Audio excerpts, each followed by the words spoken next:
السلام علیکم ناظرین، میں ہوں آپ کی ہوسٹ آمنہ عصمت اور آپ دیکھ رہے ہیں اسٹے ود آمنہ۔ ہمیشہ میرے منہ سے آپ نے باتیں سنی، فنی باتیں سنی، شرارتی سنی، انسانوں سے ریلیٹڈ سنی، جانوروں سے ریلیٹڈ اور پودوں سے ریلیٹڈ، لیکن آج میں ایسی مخلوق سے ریلیٹڈ بات کرنے والی ہوں جس پہ بولتے ہوئے بھی اکثر لوگ ڈر جاتے ہیں، اور اگر ان کو دیکھ لیں تو شاید ان کی روح ہی قبض ہو جائے۔ لیکن آج اسٹے ود آمنہ پہ موجود ہیں ڈاکٹر فرخ شاہ، جو کہ اس مخلوق کو دیکھتے ہیں، اس کو محسوس کرتے ہیں اور ان کی باتوں کو بھی سمجھ جاتے ہیں اور بہت سے انسانی مسائل کا حل کرنے میں مصروف ہیں۔ تو چلیے ان سے بات کرتے ہیں اور اس مخلوق کا میں آپ کو تعارف کرواؤں۔ جنات کہتے ہیں انہیں۔ السلام علیکم سر۔ السلام۔ کیسے ہیں آپ؟ اللہ کا شکر، آپ کیسی ہیں؟ اللہ کا شکر، لیکن آپ کی سٹوری سننے کے بعد میں یہ جو شکر ہے نا تھوڑا زیادہ ادا کر رہی ہوں کہ میں اس مخلوق کو نہیں دیکھ رہی، تو یہ بھی اللہ کا شکر ہی ہے۔ آپ بالکل اس میں اللہ کا شکر ادا کرنا چاہیے، کیونکہ جب آپ کی ان سے انٹریکشن ہو جاتی ہیں یا آپ کی نظریں ملتی ہیں، جب ان کو پتہ چلتا ہے کہ اس انسان نے ہمیں دیکھ لیا اور انسان بھی ان کو دیکھ لیتا ہے، تو یہ ان لوگوں کے ساتھ ایک کمیونیکیشن میں آ جاتی ہیں، کبھی کبھی تنگ کرتی ہیں، جس کو کہتے ہیں پیچھے پڑ جائیں۔ اب میں آپ سے کچھ کویسچنز ایسے پوچھنا چاہوں گی کہ جو نارمل لوگوں کے ذہن میں اس ٹائم پہ آ رہے ہوں گے مجھے دیکھ کے۔ سب سے پہلے تو مجھے یہ بتائیں کہ جو جنات ہیں ان کا وجود کیسا ہوتا ہے، کیسے لگتے ہیں؟ آپ جب دیکھتے ہیں تو آپ کے دل پہ دہشت طاری ہوتی ہے یا پھر ان کو نارملی دیکھ رہے ہوتے ہیں آپ؟ دیکھیں، جنات آتشی مخلوق ہے، یہ تو سب کو پتہ ہے۔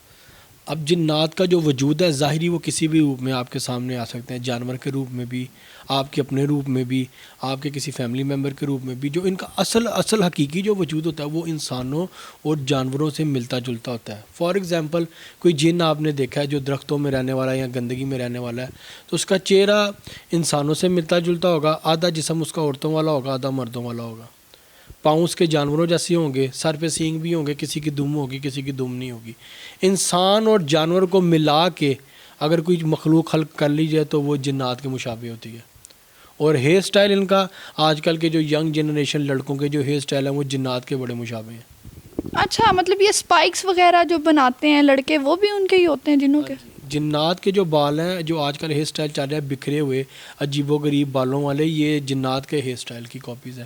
اور یہ جو آئی بروز کے اوپر لوگ لڑکے آج کل بلیڈ لگوا رہے ہیں، ٹھیک ہے، یہ سب جنات کی گیٹ اپ کی کاپی کرتے جا رہے ہیں۔ اور یہ فیشن کہاں سے آ رہا ہے؟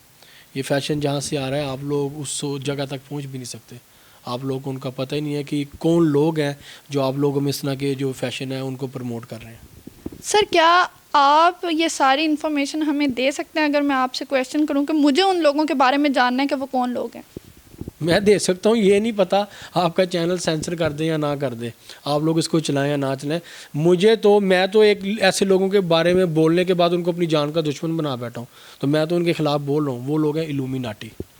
میں نے کسی کے بھی منہ سے سنا نا کہ یہ برے حالات آئے جی میرے تے جادو ہو گیا، گردے نو درد ہے جی میرے تے جادو ہو گیا، ٹھیک ہے، گھر میں کھانا نہیں ہے کھانے کو تو وہ کہیں گے جی جادو ہو گیا اس لیے نہیں ہے کھانا۔ تو مجھے یہ بتائیں کہ کیا جادو اتنا ہی فاسٹ ہے، اتنا ہی ایزیلی ایکسیسیبل ہے کہ ہر کوئی دوسرے پہ جادو کروانے میں مصروف ہے؟ دیکھیں جی، اصل میں بات یہ ہے کہ ہم اپنی غلطیوں کا خمیازہ کسی پہ ڈالنے کے لیے آسانی سے جادو کو ذمہ دار ٹھہرا دیتے ہیں۔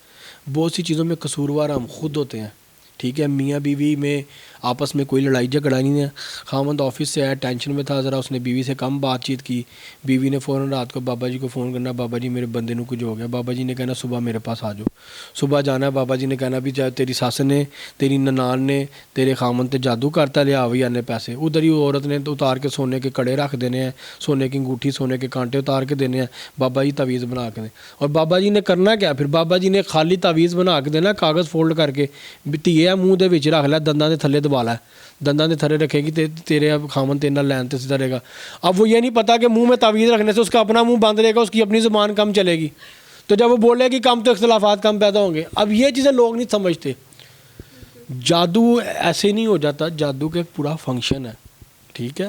جادو کرنے کے لیے کوئی جنات یا شیطانی مخلوق کو مامور کیا جاتا ہے اس کام کو سر انجام دینے کے لیے۔ ایسے عاملین آج کل بہت کم ہیں۔ جو کرنے والے ہیں کالا جادو، وہ کبرانی کر رہے ہیں، قبروں سے لوگوں کے ہمزاد کو مامور کر لیتے ہیں، ٹھیک ہے۔ اور جادو کے بھی اسی طرح سے سمٹمز ہوتے ہیں جیسے کہ عام میڈیکل بیماریوں میں ہوتا ہے۔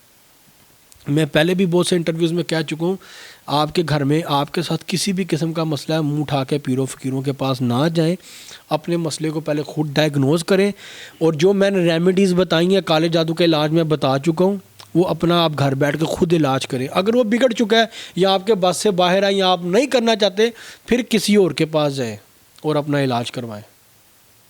صحیح. اچھا سر، ایک سوال ایک میرے ذہن میں آ رہا ہے، میں نے جب بھی آپ کی کوئی ویڈیو دیکھی ہے نا، زیادہ تر میں آپ بلیک سوٹ میں ہوتے ہیں، تو اس کی کیا وجہ ہے کہ آپ بلیک کلر پہنتے ہیں؟ میں زیادہ تر وائٹ سوٹ میں ہوتا ہوں، انٹرویوز میں بلیک ہوتا ہوں، کیونکہ وہ جتنے بھی میرے پاس چینلز والے آئے ہیں وہ کہتے ہیں جی بلیک چیز جو ہے نا وہ ایک طرح سا ہارر ٹچ آتا ہے اور کوئی ٹاپکس ہمارا ایسا ہے. نہیں تو میں ہمیشہ وائٹ سوٹ پہنتا ہوں. آپ مجھے کبھی ملیں رینڈملی بھی، میری سوشل میڈیا فیس بک پہ آپ میری تصویریں دیکھیں، میں کلر ہی صرف سفید پہنتا ہوں. کالا یہ صرف شو کی وجہ سے ایک دو سوٹ میں نے رکھے ہیں، پہننے پڑتے ہیں، ادروائز مجھے تو لوگ تنگ آ جاتے ہیں، یار آپ کے پاس صرف سفید ہی رنگ ہے. اور میں سنت کے مطابق زیادہ رنگ سفید پہنتا ہوں. شادیوں پہ بھی، میری ریسنٹلی دوست کی شادی ہے، اس پہ بھی میں نے تینوں دن سفید سوٹ پہنا ہوا ہے، اور میں سفید پہنتا ہوں، کالا نہیں پہنتا. یہ کالا صرف یہ انٹرویوز والے آتے ہیں، ان کی ڈیمانڈ ہوتی ہے کہ جی آپ کالا پہنے، وہ لائٹیں ہوں گی اور وہ ذرا نا کچھ گلو ہوتا ہے، کچھ ذرا چیز نا ذرا سامنے اٹریکٹ ہوتی ہے، وہ اس وجہ سے ہے. چھوٹے چھوٹے مسائل کو خود ڈسکس کریں، ڈائگنوز کریں، جیسا کہ ڈاکٹر صاحب نے کہا ہے کہ چھوٹے سے مسئلے پہ کسی پیر فقیر جھوٹے کے پاس مت جائیں، وہ آپ کے دل میں صرف نفرت ہی پیدا کرے گا ایک دوسرے کے لیے، وہ محبت کبھی بھی پیدا نہیں کرے گا. تو دیکھتے رہیے اسٹے ود آمنہ، اور کوئی بھی آپ کو سوال ہے، کوئی بھی جن کے متعلق، پری کے متعلق کوئی بھی سوال ہے، آپ میرے سے پوچھ سکتے ہیں اور ہم آپ کو دوبارہ سے گائیڈ کر سکتے ہیں. دیکھتے رہیے اسٹے ود آمنہ. ہمیں دیجیے اجازت. اللہ حافظ.